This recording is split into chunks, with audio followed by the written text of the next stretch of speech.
Welcome in, Fantasizers. Your big fat fantasy, your BFF, back with episode 13. Finishing you off for the week 6. I'm Nicholas Logan. I'm Anthony Bravo, and we're coming to you live from Granada Hills, California. And yeah, we're just going to start it off with our Thursday night football recap. Really ugly game. Another ugly game. Another ugly game. This could have gone either way. It could have been a high score game, and the defenses are just trolling and not really doing their job, or it could be a defensive game, and this is what we saw: 12-7. Commanders came out with the W. Carson Wentz, ugly game from him. Didn't even top over 100 yards. Got sacked 3 times. Had a QBR of 22.5. It was not looking good for him, but yeah, he Curtis came out Samuel with a had W. a lot of big drop balls in that game. Yeah, Curtis Samuel too. Brian Robinson though. Yeah, looked good. I don't know if you guys saw the TikTok, but Yeah. Brian Robinson got his first career start, and wasn't a super efficient game from him, but that Bears defensive front is pretty good. But he was able to score a touchdown, and if you started him in fantasy, I'm pretty sure it saved your day, especially during bye weeks. That's what you need for. During bye weeks, that's what you need, just some guy that can put up, 10, 12 points as a fill-in spot for you. And Yeah. I mean, a lot of people, when bye weeks happen, like this week, Derrick Henry's out, you're not going to find another guy that's going to put up 20, 25 points. If you can find a guy that can put up at least half of those points, other people don't. That's a solid flex play. Solid flex play. Yeah. So. And that means, of course, Antonio Gibson moving down to the RB2 role in Washington. Even RB3 if McKissick steps up in the receiving game a little bit. Yeah, I believe Gibson had like three receptions, 8 fantasy points, but not a good sign if you have a Antonio Gibson on your roster. Yeah, and I told you guys to trade him a few weeks ago just to get ready for the Brian Robinson takeover. So. Yeah, and Justin Fields, a better game than Wentz, but still ugly. 28.3 QBR rating and 190 passing yards, 1 touchdown, 1 interception. He did have 88 rushing yards, so those running quarterbacks, like we always say on the show, they have upside. We saw it this game, but he could be better, man. He could be better. He shows glimpses, of Lamar-esque plays, but he has a long way to go for sure. Yeah, he definitely has to learn just to try to get those shorter routes and try to get those first down. Definitely missed on a lot of opportunities last game. Darnell Mooney finally, though, coming together a little bit. Getting his receptions and his catches, and once the touchdowns and yards get there, you can start starting him again if he's on waivers. I'd say start picking him up and stashing him for later on in the year. I think he can get going, but that's why we didn't really do any picks for Thursday night. We kind of figured it wouldn't be a big fantasy game, but that's just going to bring us into our second topic for the day. We're going to be talking about Jonathan Taylor. He's going to be out this week. Just wanted to ask a question. Do you think he's going to be producing his RB1 numbers when he comes back? I would hope so. I mean, they're going to have to run the ball, especially with the Colts offense struggling as it is. He's the main. He gets the offense going. He's like that Derrick Henry type guy. Like when he's running efficiently, the whole offense kind of comes together. So yeah, they're definitely struggling. I still believe in Jonathan Taylor. Yeah, they're definitely struggling without Jonathan Taylor. They're 2-2-1. They are second in the AFC South, so that's one of the worst divisions. One of the worst divisions, and they need him. They need him to be producing his RB1 numbers. So I do think he will be producing his RB1 numbers upon return. Just another quick question. Will he remain a top 3 overall pick in fantasy drafts next year? Depends how the rest of the season goes. Yeah. So we have to see. But my prediction, I believe he will. He has to he has to get the workload he was receiving last year, and he has to be, going off for like 15, 20 points a game like he was doing last year as well. So, yeah. My prediction is I think Jonathan Taylor will be top 3 overall pick in fantasy drafts next year. Colts O-line entered the year ranked 10 according to PPF, so they haven't lost anybody. So yeah, that's why we had him, I think, as tier A, just because they had Matt Ryan, they had Jonathan Taylor his 3rd year, Pittman's 3rd year, added guys like Alec Pierce. And Matt Ryan was viewed as a strong quarterback in the preseason. Everyone thought he was gonna have a good year. Maybe he just needs some extra time to get used to this Colts offense. And yeah, let's just hope for a good season for Jonathan Taylor in this Colts offense. Yeah. Speaking about the Colts offense, we're going to go into our next segment. Just the lowest scoring offenses right now in the NFL. So because these teams are scoring so low, it does translate into fantasy. A lot of these teams either have one player or no players that are fantasy relevant. And we're going to start off with the Colts right now, averaging the least amount of points in the NFL, averaging 13.8 points per game. They've had one game where they didn't score anything. They had another game where they didn't score any touchdowns and won the game just off field goals, which was that Thursday night game a couple of weeks ago. And like I said, that translates to fantasy. Matt Ryan right now, QB 25, averaging only 11.27 fantasy points per game. And Matt Ryan, he should get it going. He's finished finished outside finished top 20 twice in his career. So other than that, he's always been like a QB1, low QB, high QB2 type quarterback. One time was last year, he finished 20, and then in 2015 he also finished as a 20th ranked quarterback.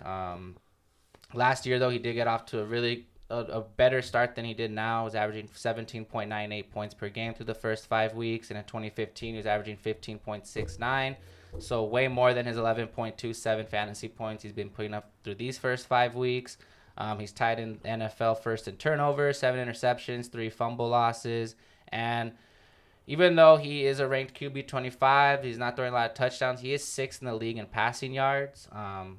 So, I mean, he is getting the ball, getting a lot of yards a game. But over 1,300 passing yards. Yeah, but you don't get points in fantasy really off those passing yards, especially when you're turning the ball over, twice a game on average. So that just loses out on, a lot. You throw for 100 yards and you're turning over twice a game. That's -4. You just lost out on those 100 yards right there. Yeah. So it's not really working out if you're a Matt Ryan owner. We just talked about Jonathan Taylor, injured this year. His first week was his only good week. He had 27.5 fantasy points that week. Since then, he is combined for 22.7 points. So 5 points less than his week 1 output. Not what you want from the RB1. He's now missing his second game, not looking good. He's only averaging 4.5 yards per carry, which is about a yard less than his career average of about 5.25 yards per carry. Only 1 touchdown this season. Hopefully he can get it going. And then Michael Pittman, who was supposed to be the wide receiver 1, even with all the yards that Matt Ryan's throwing, Michael Pittman still only the wide receiver 30th. He did miss 1 game, averaging 14.83 fantasy points. Week 1, that was the week where the Colts offense did good, because that week he also had 27.10 fantasy points, just like Jonathan Taylor. Since then, a combined 32.2 fantasy points, only 5 more points in 3 weeks. Only 1 touchdown this year. Not looking good right now. I guess a bright spot has been like an Alec Pierce. If you're an Alec Pierce owner, you got him later. If he's on waivers, go get him. Matt Ryan has been throwing him a lot, especially the last few weeks. Has 37.2 fantasy points the last 3 weeks. So more than Michael Pittman. He's been putting up more points than Michael Pittman the last few weeks. Only has 61 less receiving yards than Michael Pittman as well. Yeah, and probably seeing less targets a game. Yeah. So, yeah, and 10 less less targets on 10 less receptions. And right now he's the wide receiver 62, which doesn't speak volume. I'm saying you should start him, but definitely a guy you should definitely stash. I feel like that this Colts offense gets going once Taylor's coming back. Hopefully Matt Ryan could pick it up. I think Alec Pierce is definitely a big high wide receiver 2 on that team. Yeah, I think defenses are also figuring out that if they double Michael Pittman, that kind of leaves only like Alec Pierce and like Ashton Doolin. He's been looking good. And Mo Alley Cox. So. Yeah. I mean, right now the tight. He only had 1 good week, Mo Alley Cox. Too. Yeah. Other than that, the tight ends. Yeah. And I think Jelani Woods. He has 2 touchdowns. Yeah. So, but other than that, they really have no tight end relevance. A team with no fantasy relevance right now. I even asked you before the show if I should even start Michael Pittman this week. I'm like, I don't even know if I should start him this week just because of how bad the Colts offense is. Another team with a super bad offense, the Denver Broncos, averaging 15 points per game. Obviously, it all starts with, quarterback Russell Wilson, who's a QB 15 right now, only averaging 14.91 points per game. He's 15th. He's not top 10 in anything right now at all. He's not even top 12 in anything, so he's not a QB1 in anything he's doing. Yeah. He's 15th in the league in passing yards. He's 29th in the league with 4 touchdowns. And with 4 touchdowns, he's tied with Cooper Rush, who wasn't the starter week 1. He's tied with Jameis Winston, who's missed 2 games. And Joe Flacco has 1 more extra touchdown than Russell Wilson, and he's the backup quarterback in New York. So the guy who you expect to be your top QB and was supposed to be a high-scoring offense only has 4 passing touchdowns this year.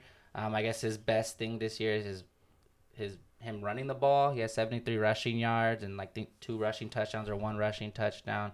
But yeah, it just goes to show Russell Wilson 24th in the league in completion percentage and 13th in the league in rushing yards. So even though his best feature this year has been the running, he's still not top 12 in that. So just a horrible year for Russell Wilson. Another guy that if he gets it going, the offense should get going. Obviously, the running back hasn't been good this year. Javonte Williams, a lot of people are high on him, out for the year. Melvin Gordon steps in. He's been a fumble machine. Right now, the RB 43, only averaging 3.71 yards per carry. Has a 1 touchdown, does have 11 receptions, 98 yards. Like I said, 2 lost fumbles this year. Mike Boone or Latavius Murray can take over any time, I believe, especially Mike Boone. Mike Boone, yeah. I don't know. We'll see. Maybe one of them takes over. They make it a committee. Like I said, they did get Latavius Murray off the Saints practice squad for a reason. Really, the only bright spot on the Denver Broncos has been Cortland Sutton. Yeah. Wide receiver 12, so he's a wide receiver 1. 15.44 fantasy points per game. And that's pretty good considering how bad Russell Wilson's been. He is getting about a bit over 9 targets a game, which is 13th in the league. He's 13th in the league in target share, 28%, so he's seen a lot of those targets. 29 catches, 417 yards, and a TD. Jerry Jeudy, I think he's kind of like a boom-bust receiver, it's looking like right now. I know he was a little banged up, like week 2 and 3. Yeah. But he does have had some breakout games. Does have week 1 he had a solid game. Yeah, has the most touchdowns on the team right now with 2. So also has more yards per catch. Yeah, so he is kind of that big play guy that Russell Wilson kind of is leaning on, and he has that potential. I mean, I'm cheering for Jerry Jeudy. He's been banged up. People calling him a bust, but the 2 weeks he had a touchdown, he was top 20. Week 1 he was wide receiver 12, and week 2 he was wide receiver. And then the other week he had a touchdown, he was wide receiver 20. So he has that breakout ability. And then again, another team with no tight end relevance. I know Albert O was supposed to be the guy. Yeah, everyone was so high on Albert O. Yeah, a guy we never heard of before they traded Noah Fant. Yeah, no one. Yeah, exactly. Where did that come from? Why he has so much high potential? Yeah, I don't know. I know like Greg Dulcich, their guy that they got in the 3rd round. He's coming back this week, so he might slowly progress into that offense. You know, they drafted a tight end in the 3rd round, and they're gonna have to implement him in that offense one way or another. Another team with a horrible offense with no fantasy relevance so far this year really is the Pittsburgh Steelers, averaging 15.4 points per game. And that's because their defense has scored a touchdown this year, so that kind of gave them an extra a little over 1 point a game, or else they'd be around 14, 13 points per game right now. Obviously, their quarterback play has been horrible. Mitch Trubisky started the season garbage, just how we expect Mitch Trubisky to be. He only had 2 touchdowns, which are none to a wide receiver. Wide receivers still in the Pittsburgh Steelers have not received a touchdown.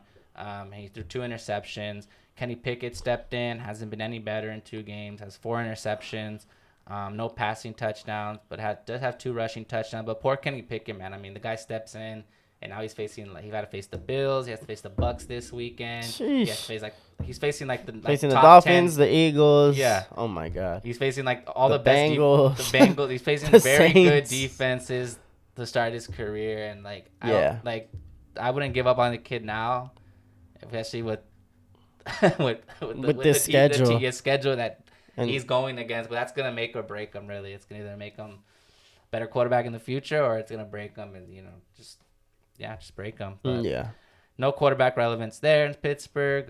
Maybe they go back and they try Mason Rudolph for a game. Obviously, the running back play hasn't been good. Najee Harris, the RB 30. We talked about him on the last show, being my biggest bust right now. Yeah. Only averaging 10.32 fantasy points per game. And like I said on the last episode, he's only finished in the top 12 once this year, which was week 2 when he had 13.9 points. And I said those 13.9 points isn't going to make you an RB1 anytime. That was just a bad week for running backs. If you put those 13.9 points in any game, he would have been the RB20 in week 1. He would have been the RB18 week 3. He would have been the RB20 week 4 and the RB24 in week 5. So top 20 out with those 13.9 points. But he does put the steel in Steelers, I guess, because apparently he had a steel plate in his shoe that he was running with. I had no idea. But apparently that has been removed, he said. So he said he's back, he's ready. He said that was affecting the way he was running the ball. I mean, that doesn't sound comfortable to me. Nah. With the steel plate in my shoe. But, so hopefully we'll see tomorrow what he can do. against the Bucks, which is a very good run defensive team. Wide receiver, no relevance there. Deontay Johnson, wide receiver 32. George Pickens has been looking good, especially with Pickett there. Has 30.5 fantasy points the last 2 weeks. And Deontay Johnson only 15.2 fantasy points. So George Pickens has outscored Deontay Johnson the last 2 weeks. Chase Claypool nowhere to be found. The only person with in the top as a top position is Pat Freiermuth, tight end 10 right now. Second on the team with targets and 32, has 235 yards. Receiving yards, third on the team, will be out this week, so we'll see what they can do without big Pat Freiermuth over there. A red zone target as well. And that leads us to our next team. The Los Angeles Rams, averaging 16 points per game. Matthew Stafford, we've talked about him plenty of times the last few weeks, how bad he is, so I'm not going to really go into him. Quarterback 23. Has only finished outside the top 20 once in his career, which is 2019 when he got injured.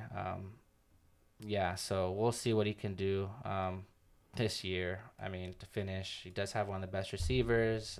We'll see.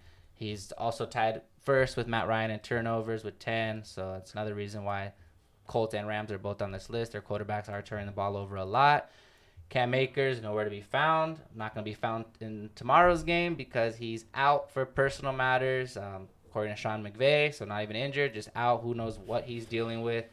Hasn't looked good this year at all. Yeah, it kind of sounds like Sean McVay's getting over him. Yeah. He's just transitioning to Darrell Henderson. Yeah, and I say if Kyron Williams is even available in some of your leagues, I'd say go get him, stream him. But, Darrell Henderson should be able to fill in. I think he's averaging like 13 points in games where Cam Akers isn't playing, so not bad. Not bad Averaging at all. more yards per carry than Cam Akers, 4.6 to Cam Akers, 2.96. Akers does have more yards and more touchdowns, surprisingly, but he has been efficient running the ball. So Darrell Henderson is getting more carries and more red zone carries. He should be he should be able to fill in and maybe be like a low that end RB1 in RB1 in Los Angeles, in LA, in your fantasy team, maybe a low end RB1 flex play, Darrell Henderson. So look for him. The only one with fantasy relevance, not even get into a Cooper Kupp. That's it. We already know what Cooper Kupp's about. Allen Robinson, horrible. The wide receiver, 78, averaging 5.74 fantasy points per game. And week 2 was the only game he's had more than 5 fantasy points. And Ben Skowronek, the wide receiver 3 in Los Angeles, he's only had one game with less than 5 points. So Allen Robinson, one game with more than 5. Ben Skowronek, one game with less than 5. Ranked higher than Allen Robinson. Allen Robinson, the wide receiver, 78. Ben Skowronek, the wide receiver, 65. I'm not saying go start Ben Skowronek. I'm just saying do not start this Allen guy Robinson. That we never heard of is getting more, more fantasy points than Allen Robinson. It's just we never heard of this guy before this year. Yeah, exactly. Who is Ben Skowronek? What college did he go to? This is what year is it in the NFL? Is his first, second, third year? Who knows? He's always been a Ram. I don't know much about the guy. Are him and Matthew Stafford friends? Is that why they have such a better connection than Allen Robinson? I don't know. There's something going on there that makes Allen Robinson not involved at all. Yeah. In the offense, and maybe that's one of the reasons why the offense is struggling so much. Maybe they should, or maybe Allen Robinson just not that guy. But like I said, Rams, they should be getting Van Jefferson back in a few weeks. I know they're still talking about bringing Odell back. So maybe you get Van Jefferson, Odell, and now Robinson takes a seat. Ben Skowronek takes a seat. Matthew Stafford can start doing what Matthew Stafford does. Hopefully my boy Tutu Atwell can start get going too. Your early sleeper. My early sleeper, Tutu Atwell. He didn't have a bad game last week. Nah, he had a long reception, I think. He had like 10 fantasy He's a deep ball guy. He needs to. They need to get him out there. They do need to get him out there. I mean, you can't. Yeah, when you have. Look at these. I mean, you have some speedsters. They got to try something new. Yeah, whatever what they're doing right now ain't working. So Cam Akers out. They're bringing Darrell Henderson. Why don't you just let Skowronek and AR take a seat? Honestly, and bring in Tutu. Yeah, until Van Jefferson's healthy or Odell's healthy and they sign him. But outside of Cooper Kupp, the only guy with relevance is tight end Tyler Higbee. The tight end 6 right now. He's averaging 12.4 fantasy points per game. Has 33 catches, 290 yards, but no touchdowns. So just right now, he's like a PPR machine. He's getting 9.6 targets per game, which leads all tight ends in the league right now. That's crazy. He's leading all tight ends in the league right now in targets. He has 48 targets. Mark Andrews is second with 46, and Travis Kelce is third with 42. So Mark Andrews and Kelce are the main guys in their offense, and they're seeing less targets than Tyler Higbee is, which is crazy. That's crazy.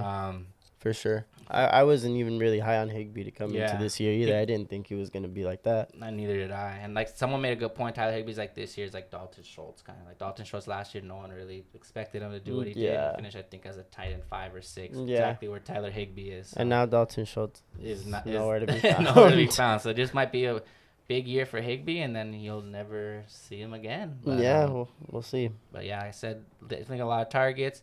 And the last team on this list with they're actually averaging the most points out of all these teams, and it's going to be surprising to say. If you told me before the season started that the Texans would average more points than the Rams, more points than the Steelers, more points than the Broncos, more points than the Colts, I would not believe it, but they are averaging more points than all those teams, but they're still in the bottom 5 in points per game with 17.2 points per game. Obviously, Lovie Smith was very high on Davis Mills. That's why they didn't get a quarterback in the draft. They'll probably do it next year because Davis Mills now looking good. QB 27 right now, 10.42 fantasy points per game. Only 5 touchdowns and 4 interceptions. Has a 63% completion percentage. Has thrown for 1,048 yards. No fantasy relevance. The only one really that has any has been rookie Dameon Pierce. We've been talking about him a lot. Another guy I've been talking about a lot the last couple weeks on the RB11, averaging 21.4 fantasy points the last few weeks. And he scored a touchdown once the last few weeks, getting 20 carries the last few weeks, and averaging 103.3 yards per game the last 3 weeks and 5.72 yards per carry. So having a great season, breakout season, or good rookie season for Dameon Pierce. Their wide receivers haven't been any fantasy relevance because of how poor Davis Mills has been. I mean, Brandon Cooks has obviously we talked about him earlier, how he's like a mid-round guy that you draft. But right now the wide receiver 35, and every year he's finished as a top 20 in the league as a wide receiver. Not looking like he's gonna get there this year the way it's trending.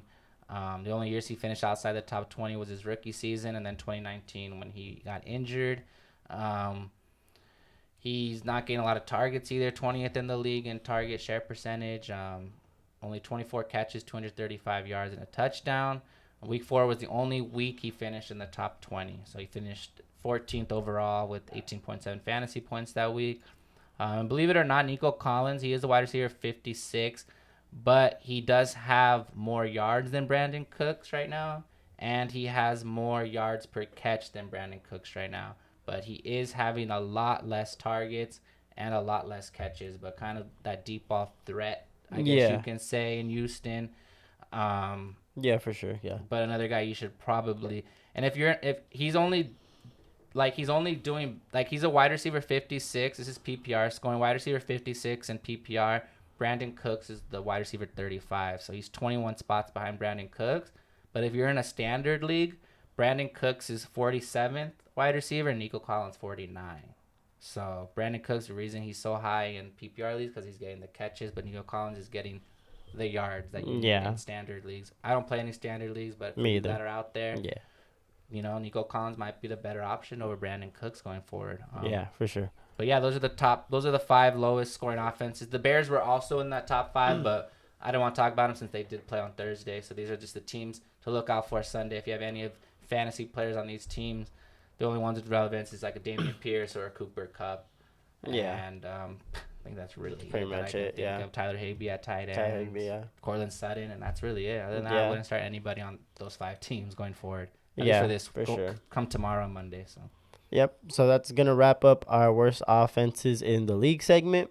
We're gonna hop into a little top 3 buy high and top 3 buy low segment.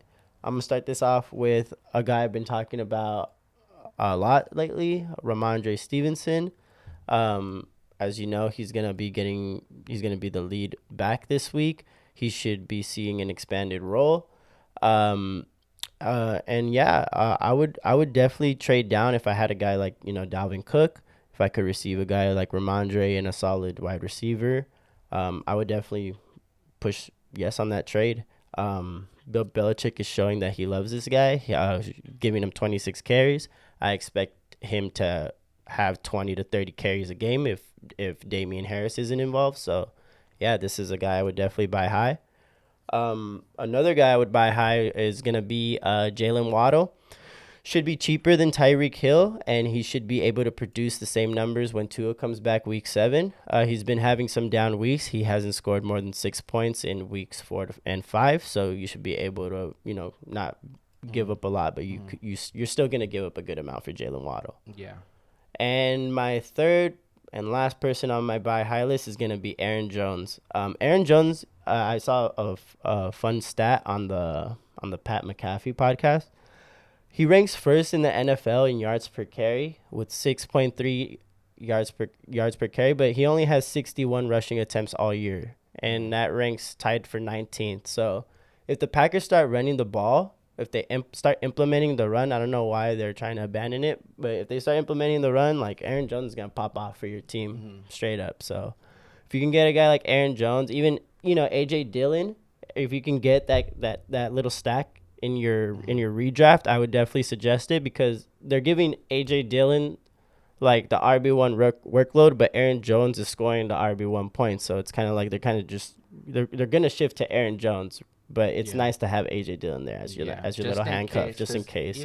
So, I like that you mentioned that because I did have actually an A.J. Dillon, Aaron Jones little like stat here, and I very high on Aaron Jones this year. If you look at A.J. Dillon, week 1 he finished with 20 fantasy points, and then in week 2 Aaron Jones finished with 32 fantasy points, and since week 2 he has really taken over the backfield. We thought it was going to be a committee, but if you look at A.J. Dillon's snap percentage, it's gone way down. In week 1 he had a 65.2% snap percentage, week 2 51.3, week 3 48.2, went back up a little bit in week 4 48.6%, and then last week dropped all the way down to 28.5%. Damn. Sorry, those aren't snap percentage. Those are carries per game. So he's seen a lot less than Aaron Jones right now, who, like you said, having a career high in yards per carry right now. Yeah. He's first in the league in yards per carry. Just popping off this year. And like I said, that week 2, really, I think they're rotating Aaron Jones. Aaron Rodgers probably said something that I'd rather have I feel more comfortable with Aaron Jones on the field than A.J. Dillon. So if you're an A.J. Dillon owner, I would say start looking to move him maybe. Yeah. Or if you have Aaron Jones, maybe just get A.J. Dillon as a backup. Right now, it doesn't even look like it's going to be a committee. It just looks like it's going to be Aaron Jones going forward, I believe. Yeah, for sure. Me personally, I would like to have the A.J. Dillon handcuff. Just in case. You never know. Aaron Jones could go down. You never know. And if you look here also, Dillon has more carries than Aaron Jones. That's but has 145 less rushing yards than Aaron Jones. Yes. So he's getting a lot less yards per carry. Yeah, so Aaron Jones starts getting more carries. I can just imagine the amount of yards he's going to be getting this year. It's going to be a crazy year. And A.J. Dillon has 14 total targets. Aaron Jones has 14 receptions. So definitely way, way more efficient than A.J. Dillon. In the PPR round. Yeah, definitely. For sure. And, I'm just going to end this with my top 3 buy low. First person is going to be Jeff Wilson Jr. Jeff Wilson, he's averaging 14.3 PPR points since week 2. And, we talk about it all the time on the show. The Niners, they don't like taking guys out of their hot streaks. Jeff Wilson, if he continues to be producing, which I think he will, he's a nice little buy low person. You shouldn't be able to give up. You're not going to give up a wide receiver 2 for Jeff Wilson. You're going to give up a flex for Jeff Wilson. Yeah. And if you're in Dynasty, flex and a pick. So Jeff Wilson, a nice buy low candidate in my opinion. Another guy I would buy low right now is Darrell Henderson. Akers is not showing up to practice. Sean McVay is clearly all year. Everyone is hyped on Cam Akers, and then Sean McVay is like, well, what about? Hyped on Cam. Yeah, the only one not hyped. Well, what about Darrell Henderson? Well, we got Darrell Henderson, so we're gonna use Darrell Henderson. This guy likes Darrell Henderson. Sean McVay is gonna go with who he likes. So, Darrell Henderson, he should be going for very low value right now.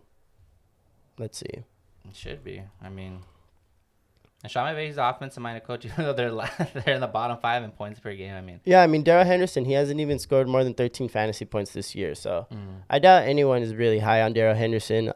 If you have a chance to buy him for a low price, I would definitely buy him low. And My third and final person on this list is gonna be my boy that my boy made a TikTok about, Brian Robinson.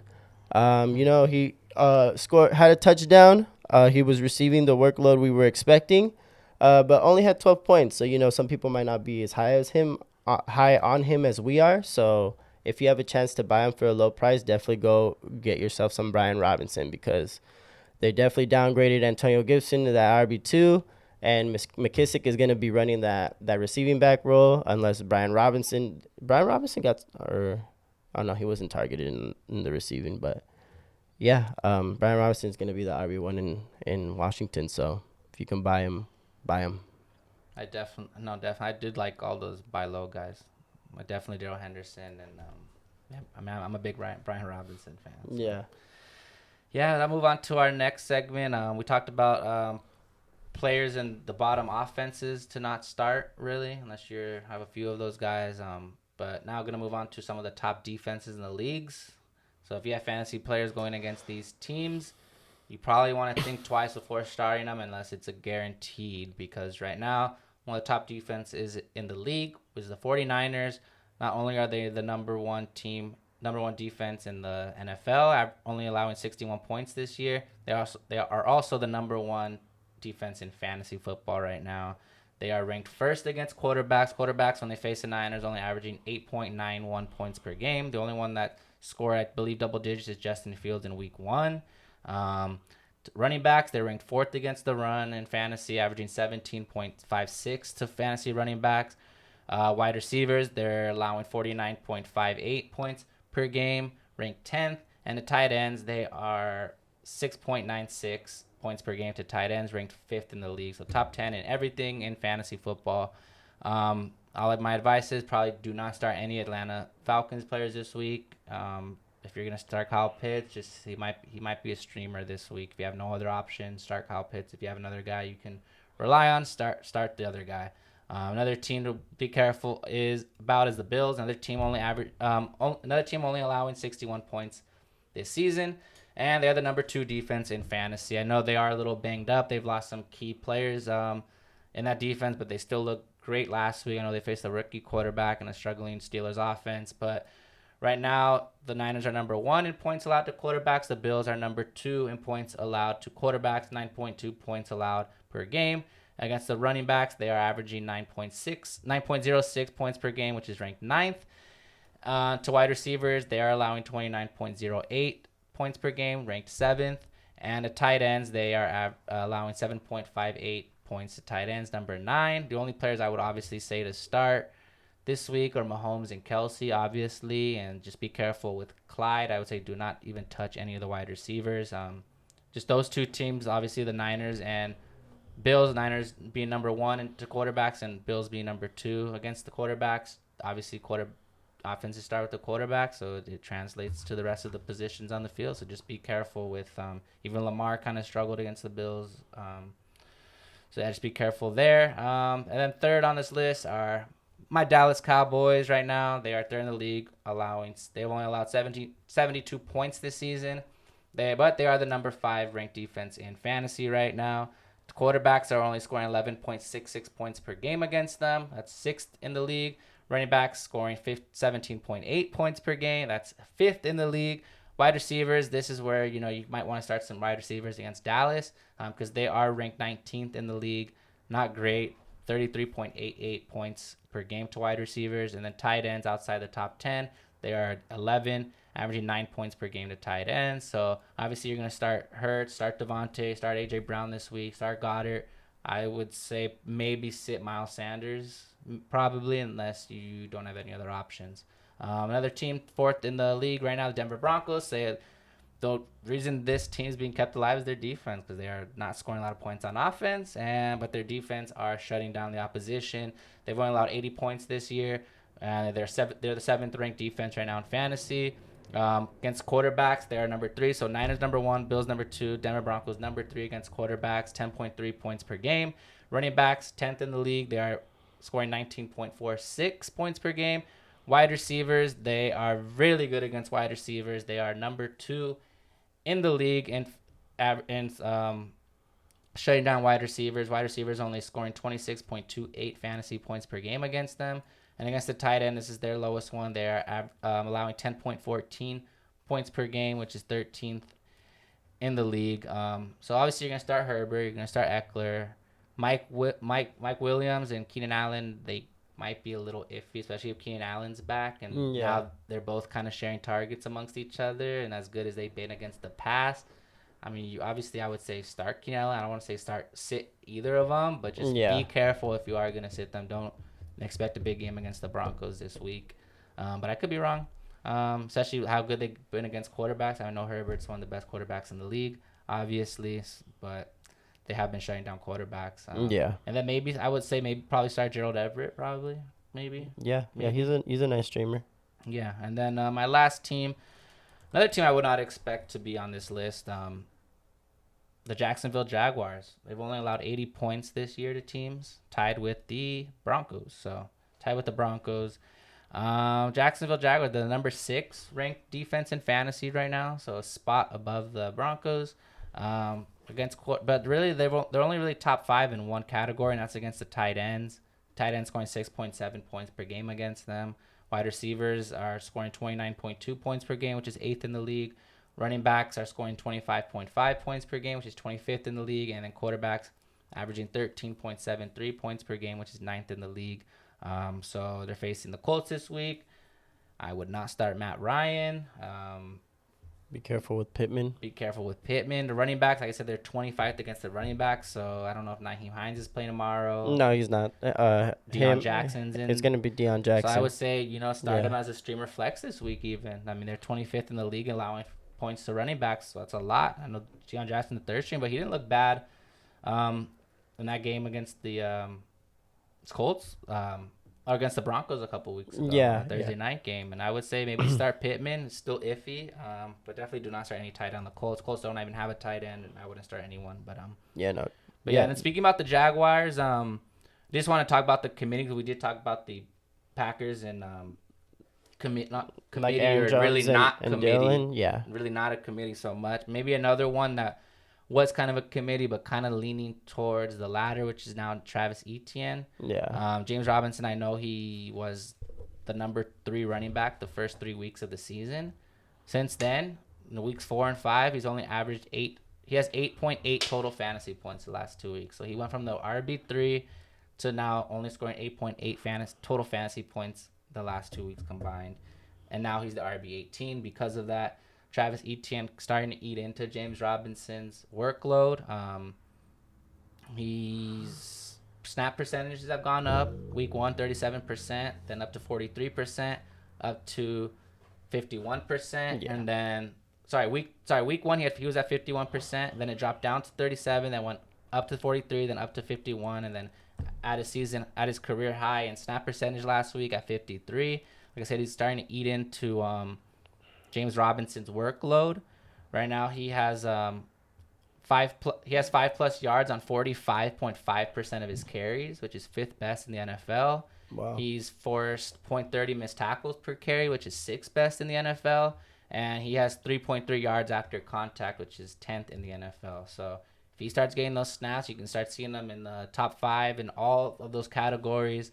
Averaging more yards per carry than James Robinson, averaging more yards per catch than James Robinson, averaging more yards after contact than James Robinson, and averaging more yards per route ran than James Robinson. So once he starts getting that workload and showing everyone why people were drafting Etienne over James Robinson, it's going to be the Travis Etienne show. And I would even throw him into that buy low right now. Buy low on him too. For sure. A lot of people might look at him the same way, where they don't trust him yet. People probably still believing that James Robinson's the RB1 there, but I think Etienne's gonna slow. Obviously, it's looking like the Etienne show. So. The Jags are going with the younger guy, and the Packers are going with the older guy. Yeah, it's a good way to look at it. But that's concludes that. We'll move on to our picks. You want to start off with the I started off with my picks. I'm gonna go with big boy Mark Andrews. Clearly Lamar's favorite target. Should be able to build off his 8 reception, 89-yard, 1 touchdown day last week against the Bengals. And yeah, if Lamar's going to be throwing the ball, I'm pretty sure a lot of the targets are going to be going to Mark Andrews. Is Bateman out? Bateman's out Bateman's again. out. I believe so, or questionable. Yeah, so that pretty much only leaves Duvernay, James Proche, and yeah. Really it. So yeah, Mark Andrews due for a big day again.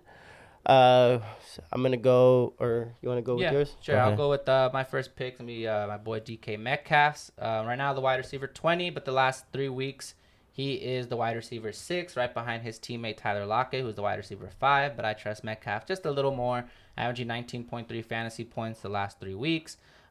He is averaging 10 targets per game this season. And he's going against the Cardinals defense that's averaging 24.6 points to wide receivers. And the Seahawks have been one of the highest scoring offenses in the league, believe it or not, scoring 25.4 points per game. And Geno Smith leads the league in completion percentage. And most of those completions are going to DK Metcalf and Tyler Lockett. So get DK Metcalf and Tyler Lockett into your lineups against the Cardinals this week. For sure. My second pick is going to be Courtland Sutton. I believe I said this stat last week, and I'm going to continue to say it until he doesn't have less than 7 targets in a game. But Courtland Sutton hasn't seen less than 7 targets in a game in any game this year, and he should be able to have a monster game against my Chargers defense that has allowed 7 touchdowns through 5 games this year.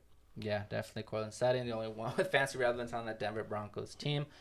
I'm moving on to my second pick, going to be Jeff Wilson, right now the RB21. But since taking over the San Francisco backfield in week 2, he is the RB15. Coming off his best game of the season, had 120 yards last game, 7.6 yards per carry, and a touchdown. Facing the Falcons defense that is allowing 24.22 points per game to running back, so it should be a monster game for Jeff Wilson. I believe they're going to run the ball a lot against the Falcons, especially with the defense being so good. It's going to shut down the Falcons and force the 49ers to probably run the ball a lot more than throw the ball. So get Jeff Wilson in there. One of your buy low candidates for sure. And a guy that's definitely not a buy low candidate is going to be Stephon Diggs. Is going to be my third pick as well. Chiefs allowing 11th most passing yards this season, and the Chiefs secondary has never really been good. So Diggs, especially. Yeah, Diggs should be able to eat, and in a year I'm predicting Diggs and Josh Allen to just go off. So, yeah, I see this game definitely being a big, big game for Diggs in fantasy-wise. Yeah, and that AFC rematch. Yeah. Should be a fun one. And this is the first time Patrick Mahomes is not favored in a home game ever in his career. Oh, yeah? Yeah. That's a fun little stat right there. Fun little stat. A lot of people are comparing, Josh Allen to Patrick Mahomes. And if you look at the stats, Mahomes has been way better than Josh Allen, and everything. Yeah. Won a Super Bowl MVP. Well, it took Josh Allen some time to get, develop. Even if you look at their first 5 years, or I forgot the thing, but someone showed their first few years. Josh Allen has taken a little while to develop. Obviously, Mahomes has had the same head coach. Came in, he was just going off. Yeah, Mahomes. So I still rather have Josh Allen in fantasy football. Yeah. So, but yeah, moves on to my next pick, Chris Godwin. Has been banged up this year, as we kind of expect from Chris Godwin. Last 2 games, he has over 12 points, which isn't good, but I think this will be his breakout game. Especially he's going against the worst defenses in the league this week. The Pittsburgh Steelers giving up the most fantasy points to wide receivers, giving up 48.78 fantasy points per game to wide receivers. Obviously, a lot of that's going to go to Mike Evans this week, but I already picked Mike Evans, so next up is going to be Chris Godwin. Especially when I saw Tom Brady in that interview a couple days ago where he was wearing a Chris Godwin shirt in his press conference. So that's probably a sign of big things to happen for Chris Godwin this game. And the Pittsburgh defense already horrible against wide receivers, and they're going to be missing key guys. No Minkah Fitzpatrick this week, no Witherspoon or Cameron Sutton. So missing a lot of main starters. Obviously, Watt's still out. So look for Chris Godwin. Put him in there. Tag him in there. I'm looking for his first touchdown of the year. I believe it comes tomorrow. Yeah. If Gabe Davis can torch this Steelers secondary, I think Chris Godwin should be able to as well. And Julio Jones out again. So yeah. Brings me to my fourth pick. You're going to hear me say this guy name a lot. It's going to be Ramondre Stevenson. I love this matchup against a Brown defense that's ranking bottom 28 in rush defense. Expect Bill Belichick to give this guy Ramondre 20 to 30 touches this game. And yeah, Bailey Zapp is gonna be Bailey quarterback. Zappi. Bailey Zappi. So yeah, that's just another sign that they're gonna be running the ball a lot. Yeah, Roger, yeah, looking good. I'm definitely going to put him in my lineups this week, along with Brees Hall right now, starting to take over the NFL. RB9 right now, snap percentage going up the last few weeks. It was 51% in week 3, went up to 66 in week 4, then up to 69% last week. Coming off his best game of his NFL career, had 197 yards of total offense, had 97 rushing yards and 100 receiving yards, and I was only on 2 catches. So definitely big playability there. Yeah. Averaging 4.91 yards per carry, 12.53 yards per catch. He's third amongst running backs in the league in yards per route run, which is 2.6 yards per route ran for running back. So yeah, Brees Hall definitely gonna have another big game this week, I believe. Yeah, even man. against the Packers team. Yeah, definitely showing why he was the first running back taken in the draft for sure. Mm. And my last pick, definitely going to be my sleeper pick, is going to be Eno Benjamin. Mm-hmm. I expect Eno to get a nice workload this week with no James Conner or Darrell Williams.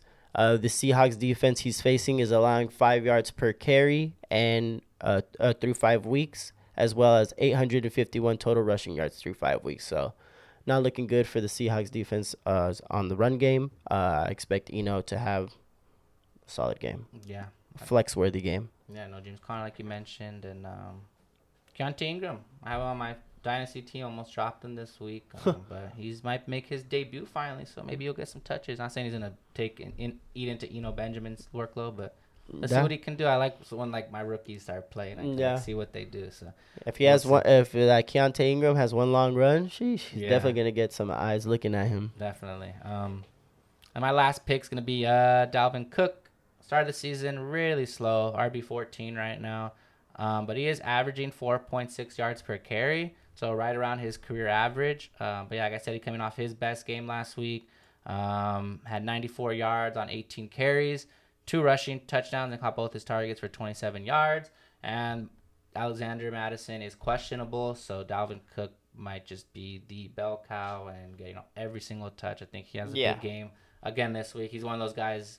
Once he gets hot, he kind of gets hot. So definitely, I think he's going to have another big 20, 25 point per game tomorrow. So for sure. And yeah, that concludes our picks for the Sunday, Monday games. And yeah, it's going to be it for episode 13 of Your Big Fat Fantasy. We'll be back on Tuesday for the Thursday. Should drop Wednesday. Yeah, for the Thursday night football episode. And yeah, just be ready for that. We're still looking to give away a jersey, as you all know. So get us to 200 subscribers, and we will ship that out to you. Yeah. Thank you guys again. Thanks for supporting. Good luck this week. Get your lineups ready. Get them dubs. DM us, email us for any fantasy relevant questions. You need any start-sit advice for the week. And check those injury reports. A lot of key injuries looking out this week. CeeDee Lamb and stuff like that. So just be careful and good luck. Good luck. Thank you.